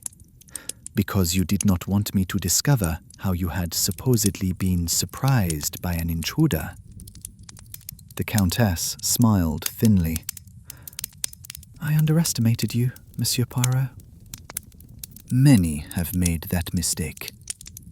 Poirot resumed his pacing. But the real evidence came from understanding the sequence of events. Victor Kozlov was hired to kill your husband, yes. But when he arrived, the Count was already dead. Someone had beaten him to the murder. That someone could only have been a person who knew when Victor would arrive, who could time their own attack to precede his. And how could I have known that? Because you arranged it yourself. Poirot stopped and faced her directly. You knew about Beaumont's criminal operations. Your husband had told you during one of your arguments. You knew that Beaumont would eventually try to silence the Count. So you encouraged it. You made certain that your husband continued to ask questions, continued to threaten exposure, until Beaumont had no choice but to act. That is speculation. Perhaps. But consider what happened next. Beaumont hired Victor to kill your husband. You learned of this, perhaps through Marguerite, who was watching everything that happened at the casino. And you used that knowledge to your advantage. You killed your husband before Victor could arrive. Then let the professional assassin take the blame. But Victor did not take the blame. The death was ruled an accident. Because Victor was smart enough to leave without being seen. But if the investigation had proceeded normally, if suspicion had fallen on anyone, it would have fallen on him. Or on Beaumont, whose connections to your husband were well known. You would have escaped suspicion entirely. Then why summon you? Why invite investigation? Because Marguerite complicated your plan. Poirot gestured toward the young woman who sat frozen in her chair, her face a mask of shock and betrayal. She knew, or suspected, what you had done. She approached you and threatened to expose you unless you helped her destroy Beaumont. You agreed, thinking you could control the situation. But Marguerite was smarter than you realized. She manipulated the investigation from the beginning, feeding me information, planting evidence, all designed to implicate Beaumont while she gathered proof of your guilt. Proof? The Countess's voice was sharp. What proof? The proof she found in your suite. The proof I found when I searched it more carefully. Poirot reached into his pocket and withdrew a small vial. This contains traces of chloroform, madame. I found it hidden in the lining of your jewelry case. Chloroform, which you used to incapacitate your husband before strangling him. Chloroform, which leaves traces that can be identified by chemical analysis. The Countess stared at the vial, and all the colour drained from her face. The chloroform explains something else that troubled me, Poirot continued. How a woman of your size could have overcome a man like the Count, who was tall and strong. You did not overpower him. You sedated him first, then strangled him while he was helpless. The Countess's composure finally cracked. I did not mean for it to happen the way it did. He was going to destroy everything, all my money, my reputation, my position in society. He had already gambled away most of my fortune, and he refused to stop. He laughed at me when I threatened divorce. He said I would be ruined, that everyone would know I had failed to control my own husband. So you killed him. I killed him to save myself. Her voice was fierce now, defiant. You don't know what it's like, Monsieur Poirot, to be a woman in this world, to have everything depend on your husband's whims, to watch helplessly as everything you've built is destroyed by someone else's weakness. I had no choice. There are always choices, madame. You chose murder. And I would choose it again. She rose from her chair, her eyes blazing. Alexei was weak and foolish and cruel. He deserved what happened to him. Perhaps. But that is not for you to decide. That is for the law, for justice to determine. The Countess laughed bitterly. Justice? In Monte Carlo? You've seen how justice works here, Monsieur Poirot. Money and connections determine everything. If I am tried, my lawyers will bury the evidence in legal complications. If I am convicted, my friends will arrange for my sentence to be commuted. There is no justice for people like me. Only accommodations. Then, perhaps the accommodation will be different this time. Poirot nodded toward the door, where two uniformed police officers had quietly appeared. I have taken the liberty of inviting representatives from the French National Police, not the Monaco authorities, who might indeed be susceptible to influence, but officers from Paris who have jurisdiction over crimes committed by French residents abroad. You may find that your money and connections are less effective with them. The Countess stared at the officers, her defiance slowly crumbling. You planned this. I planned to uncover the truth, madame. The rest follows naturally. The officers stepped forward, and the Countess allowed herself to be taken into custody without resistance. At the door, she paused and looked back at Poirot. You are very clever, Monsieur Poirot. Very thorough. But I wonder, do you truly believe that justice will be served? Or is this merely another accommodation, dressed up in the language of law and order? I believe that truth is valuable in itself, madame, regardless of what follows. And I believe that you underestimate the persistence of justice, which may be delayed, but is seldom entirely defeated. She smiled sadly and allowed the officers to lead her away. Chapter 10. Aftermath. The salon privé fell silent after the Countess's departure. The remaining suspects sat in their chairs, processing what they had witnessed, adjusting their understanding of events to accommodate the truth that had been revealed. Henri Beaumont was the first to speak. The evidence against me, the documents Marguerite provided, they were forgeries? They were created to support Marguerite's plan to destroy you, Poirot confirmed.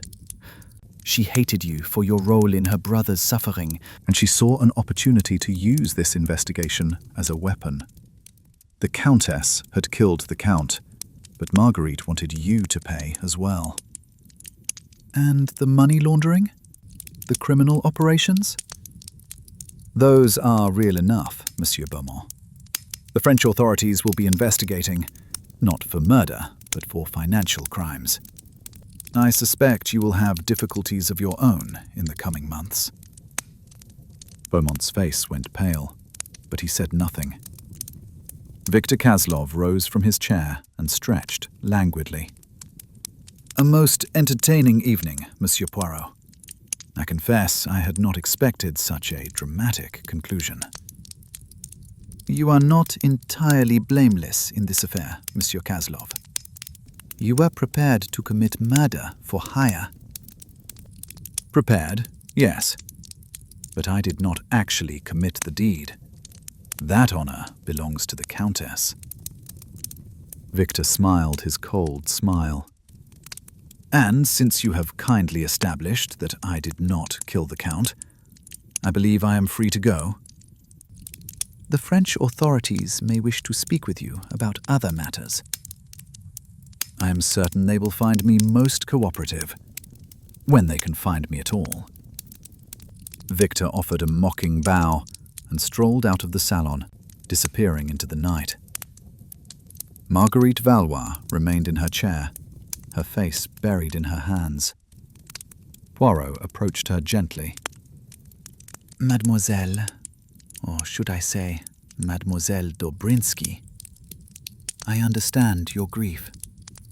I understand your desire for revenge. But the methods you chose were wrong. You manipulated this investigation, forged evidence, and sought to destroy innocent people along with the guilty. She killed my brother. Marguerite's voice was raw with pain. She killed the only family I had left. Yes, and she will face justice for that crime. But Beaumont did not kill your brother, and the destruction you planned for him was not justice. It was vengeance, dressed in the clothing of investigation. Is there a difference? There is always a difference, mademoiselle. Justice is blind. Vengeance sees only what it wishes to see. Justice seeks truth. Vengeance manufactures the truth it needs. Justice may be flawed, but it aspires to fairness. Vengeance knows nothing of fairness, only satisfaction. Marguerite looked up at him, her eyes red with unshed tears. Will I be arrested? For forgery and obstruction, possibly. But I suspect the French authorities will be more interested in the larger crimes than in your smaller deceptions. You may face consequences, but they are unlikely to be severe. Small comfort. The only comfort I can offer is this. Your brother has been avenged. The woman who killed him will face trial and, I believe, conviction.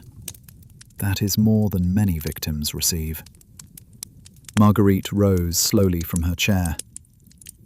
Thank you, Monsieur Poirot, for the truth, if nothing else. The truth is what I offer, mademoiselle. It is rarely comfortable, but it is always valuable. She walked out of the salon without looking back, leaving Poirot alone with his thoughts. The case was closed. The mystery was solved. Justice, such as it was, had been served. But as Poirot stood in the empty salon, surrounded by the trappings of wealth and privilege that had done nothing to protect the Count from murder, he could not help but feel a profound sense of melancholy. 3 people had conspired to kill Count Alexei Dobrinsky: his wife, who had grown to despise him, the casino manager, who had feared his revelations, and the professional assassin, who would have killed him for money. In the end, only one of them had actually committed the deed, but all of them had participated in the moral corruption that made such a deed possible. And what of the Count himself? Had he truly been an innocent victim, destroyed by the greed and cruelty of others? Or had his own weaknesses, his gambling, his dependence, his failure to take responsibility for his life, contributed to his destruction? The truth, Poirot reflected, was rarely simple. It was a tapestry woven from countless threads, each one connected to all the others, each one necessary to understand the whole. To pull at one thread was to disturb the entire fabric. To ignore any thread was to miss some crucial aspect of the pattern. He had unraveled the tapestry of this case, exposed its secrets to the light, and brought a measure of justice to those who deserved it. But the satisfaction was muted, tempered by the knowledge that justice was imperfect, that truth was partial, and that the human capacity for cruelty and self-deception was infinite. The Mediterranean moon shone through the windows of the salon, casting silver light across the gaming tables and the empty chairs. Somewhere outside, the casino continued its eternal business. Fortunes won and lost, dreams created and destroyed. The endless dance of chance and hope that had drawn humanity since the beginning of time. Hercule Poirot gathered his coat and hat and walked out into the night. Tomorrow he would return to London, to his comfortable flat and his ordered existence, to the small rituals of tisane and moustache maintenance that gave structure to his days. But he would carry with him the memories of Monte Carlo, the glamour and the corruption, the beauty and the violence, the truth and the lies that had been so inextricably intertwined. The case of the murdered Count was closed, but the questions it raised about justice and vengeance, about truth and deception, about the darkness that lurked beneath the glittering surface of civilized society.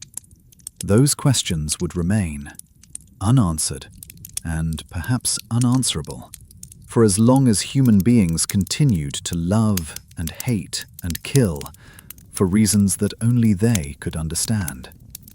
Such was the nature of Poirot's work. Such was the burden of those who sought truth in a world that preferred comfortable lies. And such, perhaps, was the price of being the best detective in the world. Thank you for joining us on the Little Grey Cells for Murder at the Monte Carlo Casino. If this tale of glamour, gambling, and deadly deception captured your imagination, please take a moment to like this video, subscribe to the channel, and share your thoughts in the comments below. Did you suspect the Countess before the reveal? Or were you led astray by the multiple conspiracies that Poirot had to untangle? What did you think of Marguerite's scheme for revenge against those who had wronged her brother? Was she justified in her deception?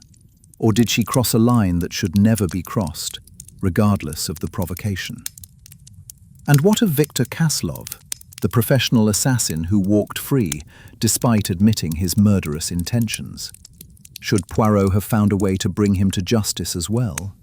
Or was his escape simply the price of obtaining the truth? We love hearing from fellow mystery enthusiasts, and your engagement helps us bring more tales of the little Belgian detective to life. The world of Hercule Poirot is vast and endlessly fascinating, filled with puzzles that challenge the mind and moral dilemmas that trouble the conscience. Until next time, keep those grey cells active and well exercised. Remember that the most elegant solutions often hide the darkest truths about human nature, and trust that justice, however imperfect and however long delayed, will always find a way to assert itself in the end. The roulette wheel may spin on chance alone, but Poirot's deductions never leave anything to luck or fortune. Farewell, dear listeners and fellow seekers of truth, and may your own investigations always lead you to the answers you seek.